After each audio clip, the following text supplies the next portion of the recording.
कहानी की शुरुआत में एक किलर एक ट्रैप में फंसा हुआ था और इस किलर को आज तक इसके क्राइम्स की सज़ा नहीं मिली थी, लेकिन आज इसको सज़ा मिलने वाली थी।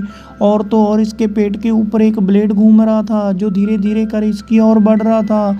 इसको बचने के लिए 60 सेकंड का टाइम दिया जाता है और इसको कहा जाता है कि तुम्हें अपने हाथों को सेक्रीफाइस करना है। ये ना चाहते हुए भी अपने दोनों हाथों को सेक्रीफाइस कर देता है, लेकिन फिर भी वो ब्लेड इसकी ओर आता है और इसे मार डालता है। और ये सब होता हुआ कोई पीछे से देख रहा था।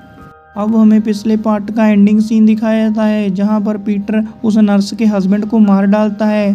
उसको एक सीक्रेट दरवाज़ा मिलता है। जैसे ही वो आगे बढ़ता है उसको एक टेप रिकॉर्डर मिलता है जिसमें से आवाज़ आती है कि आगे मत बढ़ना नहीं तो खतरा है।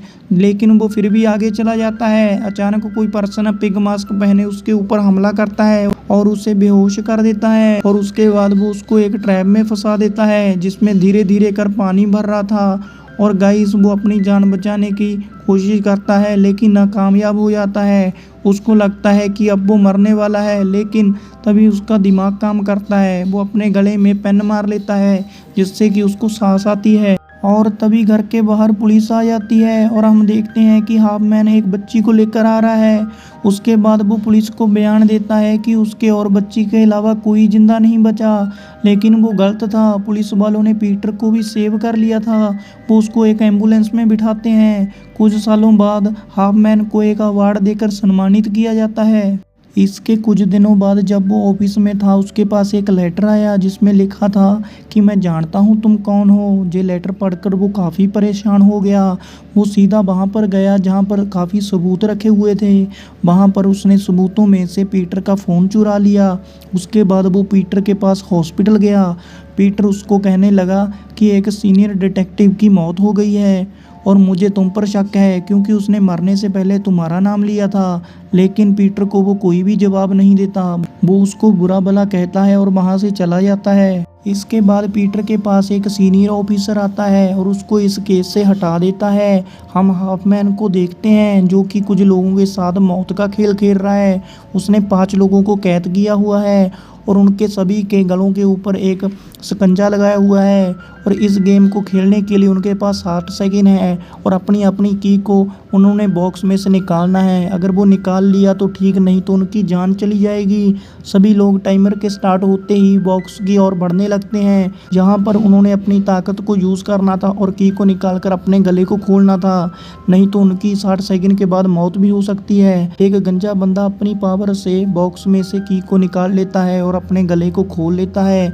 बाकी सब भी अपने अपने गले को खोल लेते हैं, लेकिन एक लड़के की वजह से एक लड़की की जान चली जाती है।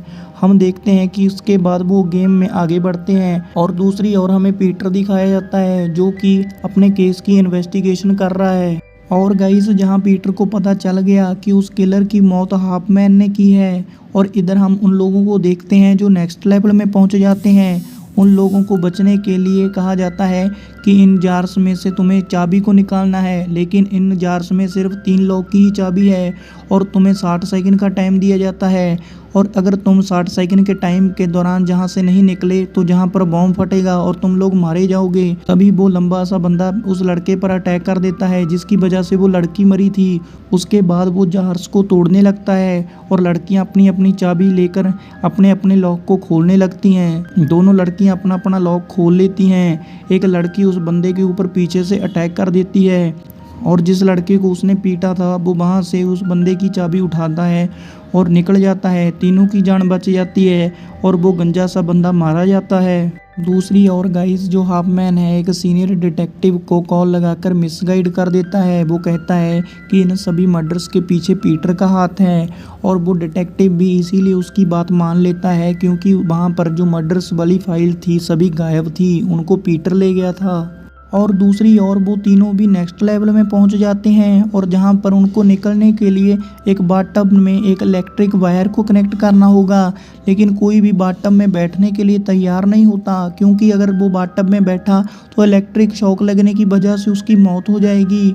वो तीनों बहुत डर जाते हैं, लेकिन एक लड़की हिम्मत दिखाती है और दूसरी लड़की पर हमला कर देती है। वो दोनों उसको बेहोश करके बाथटब में बिठा देते हैं। उसके बाद वो दोनों उस लड़की के साथ वायर वायर्स को कनेक्ट कर देते हैं। जैसे ही झटका लगता है तो डोर ओपन हो जाता है, लेकिन झटके के कारण उस लड़की की मौत हो जाती है और वो दोनों वहां से निकल जाते हैं। और गाइस दूसरी ओर पीटर इस गैस की छानबीन कर रहा था। हम देखते हैं कि जो हाफमैन है पीटर के मोबाइल को ऑन करता है और उस जगह रख देता है जहां पर कि वो उन लोगों के साथ गेम खेल रहा था। और गाइस दूसरी ओर वो दोनों नेक्स्ट लेवल में पहुंच जाते हैं जहां उनके सामने एक बीकर रखा हुआ था और बीकर के अंदर एक ब्लेड लगा हुआ था। उनको पता चलता है कि इसको भरने के लिए हमें थोड़ा सा ब्लड देना पड़ेगा, लेकिन जैसे ही वो उसके करीब जाते हैं उनको एक की बजाय 5 बीकर दिखाई देते हैं और उन्हें पता चला कि इस ट्रैप से निकलने के लिए हमें पांचों को जहां आना था और अपना अपना खून देकर जहां से बाहर निकलना था, लेकिन अब तो वो वहां पर सिर्फ 2 लोग ही बचे थे। इसके बाद वो दोनों डिसाइड करते हैं कि हम दोनों को ही बीकर भरना होगा। वो हिम्मत दिखाते हैं और अपना खून ब्लेड को देने लगते हैं, जिससे कि बीकर भरना स्टार्ट हो जाता है। उनको काफ़ी दर्द होता है, लेकिन वो चिल्लाते हुए दर्द सहते हुए अपना अपना खून देकर बीकर को आखिरकार भर ही लेते हैं और गाइस दोनों ही आज़ाद हो जाते हैं। उसके बाद पीटर हाफमैन का इधर पीछा कर रहा होता है।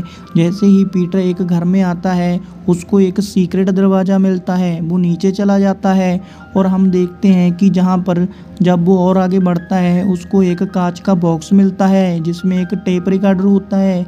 जैसे ही वो प्ले करता है उसमें से आवाज़ आती है, अगर तुम जिंदा रहना चाहते हो तुम्हें इस बॉक्स में अपने आप को डालना होगा और थोड़ा सा दर्द सहना होगा। लेकिन वो बात को इग्नोर कर देता है। तभी हाफमैन वहाँ पर आ जाता है और हाफमैन के साथ उसकी फ़ाइट होने लगती है। वो हाफमैन को उसी बक्से में कैद कर देता है, लेकिन अचानक गाइस हाफमैन हंसने लगता है और जो दीवारें हैं अपने आप आगे बढ़ने लगती हैं और पीटर को मारने की कोशिश करने लगती हैं और वो काफ़ी प्रयास करता है, लेकिन वो बच नहीं पाता। हाफमैन की जान इसीलिए बच गई क्योंकि वो उस बॉक्स में था।